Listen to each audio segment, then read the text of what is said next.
Salam değerli izləyicilər. Deməli, siz hər dəfə soruşursunuz ki, qaz sayğacını neçəyə quraşdırırsınız, xətti neçəyə çəkirsiniz.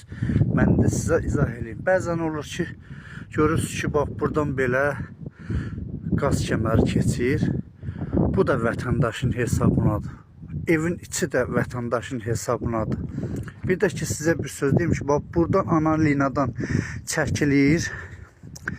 Sayğacın yeri qoyulur, bax belə. Bax, burada konsul olur, şilanq olur. Sonra burada üstü serizadı bağlanır. Kakpaloyla da. İndi gedəyim sizə evin iç tərəfində göstərim.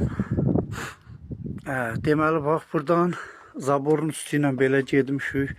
Buradan gəlmişik.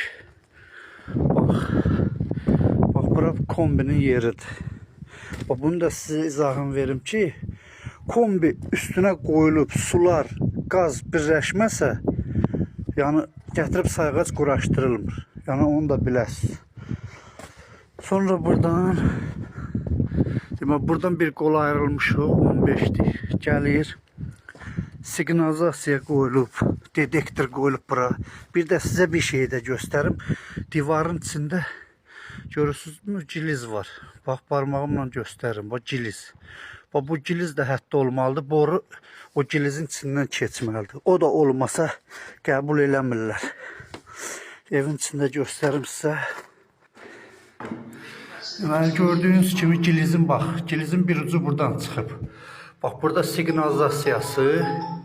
Buradan da xətt gəlir. Burada dayanır. Bayaq dediyim kimi. Burada da PG3, yəni qaz piltəsi birləşməsə, yenə də sayğacı vermirlər. Bütün avadanlıqlar hamısı birləşməlidir. Uğurlar, qüdrətli MMC-yə etibar edə bilərsiniz.